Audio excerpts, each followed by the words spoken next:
Hey, Alehupa!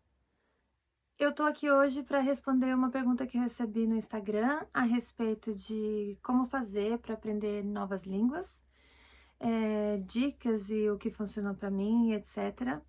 E esse é um assunto muito extenso, eu vou tentar resumir o máximo possível, tá? Para quem não sabe, eu sou professora, eu ensino línguas para outras pessoas e eu também aprendi a falar sueco, inglês, italiano e o chinês, que eu não estou pronta, mas acho que ninguém nunca tá pronto com o chinês. O chinês é uma língua que dá para você aprender o resto da vida. Enfim, eu vou ter que trazer alguns exemplos para poder ilustrar o que eu quero dizer. E bora lá para a explicação. Importante você saber, primeiro de tudo, você ser muito bom na sua própria gramática, na gramática da sua língua, no caso português. E a segunda dica que eu daria seria de você esquecer, é meio que o oposto da primeira, mas você tem que esquecer a sua língua, de certa maneira. Você tem que não querer que essa língua nova funcione da mesma maneira que a sua língua funciona. Tem algumas palavras que a gente pode traduzir, ela pode até ter um significado que faça sentido no português, mas você nem sempre vai poder usar a palavra da mesma maneira. E tem certas palavras que não tem como você traduzir no literal. No sueco tem uma palavra que chama, ou duas palavras, rina e kap. Se você traduzir no Google Translate rina, ele vai traduzir como alcançar. E kap, se você traduzir só o ICAP, vai também traduzir como alcançar. Então, o que? Alcançar, alcançar? Não. Rinecap é chegar a tempo no mesmo nível que uma outra pessoa. É você alcançar uma outra pessoa, mas não é uma tradução literal. Você não pode dizer que Rinecap, você pode traduzir como Rinecap alcançar, mas ela tem um significado mais profundo. E é isso que é super importante. Quando você está aprendendo uma língua, por exemplo, nesse caso, a rina é alcançar e cap, alcançar. Como assim alcançar, alcançar?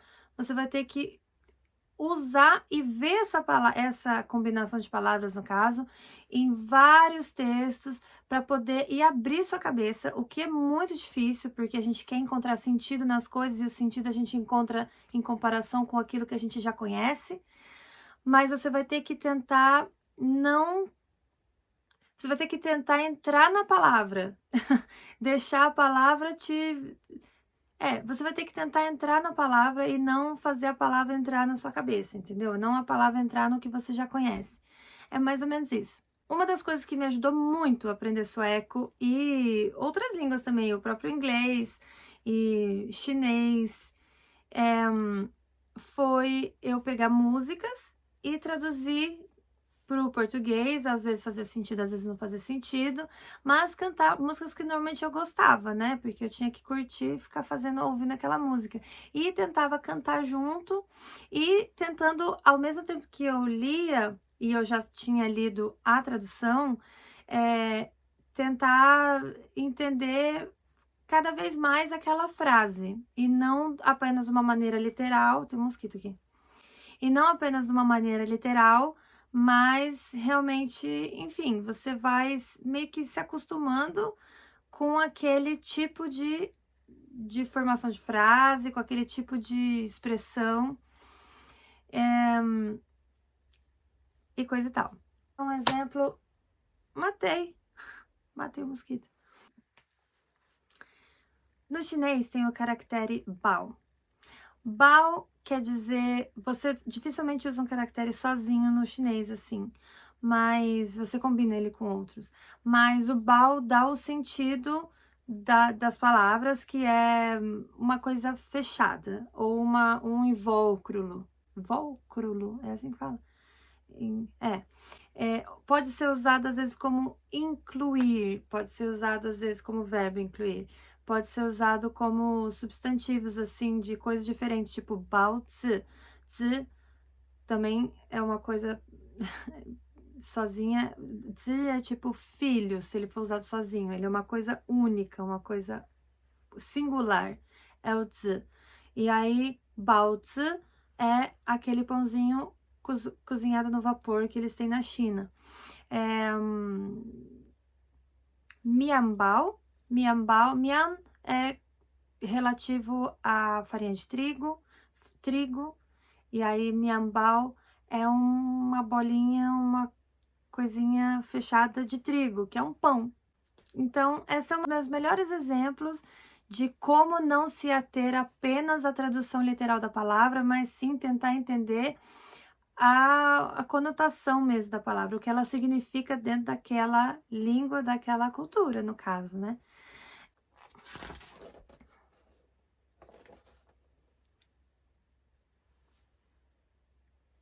Eu tenho um exemplo também no italiano, apesar de italiano ser muito parecido com português, no geral, meio que dá para você, muitas vezes, não sempre, mas muitas vezes você traduzir literalmente. E mesmo que você não possa traduzir literalmente, você pode se fazer entender, entendeu? De maneira mais fácil. Mas o italiano também tem algumas particularidades, né? Lógico que é bem diferente do português. Você tem que entender como as pessoas pensam. Por exemplo, no português a gente fala: ah, como é que você vai para todo lugar? Ah, eu vou de carro, certo? Você vai de alguma coisa. Eu vou de carro, eu vou de avião, eu vou de trem. No italiano você não vai de, você não fala em como você vai para lá. Você fala onde você vai. Então você fala: eu vou no carro. No caso seria io vado in macchina. Eu vou no carro. Esse é só um exemplo, assim. Então é interessante entender como que essa cultura nessa língua se pensa quando se comunica. E basicamente aprender uma língua nova é isso, é você aprender uma cultura nova e aprender uma forma nova de pensar, e por isso que eu gosto tanto de aprender línguas diferentes, assim. E quanto mais diferente, mais legal, porque mais diferente a maneira de pensar é. Além disso, você pode usar técnicas para aprender, memorizar palavras e também para elas fazerem sentido para você. Porque quanto mais você usa as palavras, mais elas vão fazendo sentido. Então, essa é uma dica que eu tenho. Ó. Se você tiver interesse por música e tal, procure algumas músicas na língua que você quer aprender, algumas que você gostar, procura o texto, tenta traduzir. O trabalho de traduzir também vai te ensinar bastante coisa. Mas tenta traduzir e ler ao mesmo tempo que você canta e tentar fazer aquilo fazer sentido para você. Depois de algumas vezes, eu prometo, vai começar a fazer sentido. Bom, era isso que eu tinha por hoje. Espero que vocês tenham gostado. Me mandem mais perguntas e eu vou tentar responder todas. E é só mandar. Falou? Tack för idag! Hej då! Gente, eu tava aqui editando vídeo e comendo salgadinho sem sabor. E eu percebi que eu esqueci de dizer uma coisa muito importante nesse vídeo. Que é o seguinte, um dos meus maiores ensinamentos. Quando eu tava na China e aprendendo chinês, eu falei pra minha vizinha chinesa que eu nunca ia conseguir aprender chinês porque era difícil demais. E aí ela me falou: Pamela, tem um ditado aqui na China que é o seguinte: tudo é difícil, até que se torne fácil. E é isso, as pessoas me falam às vezes: nossa, português é muito difícil. Não sei, pra mim é fácil.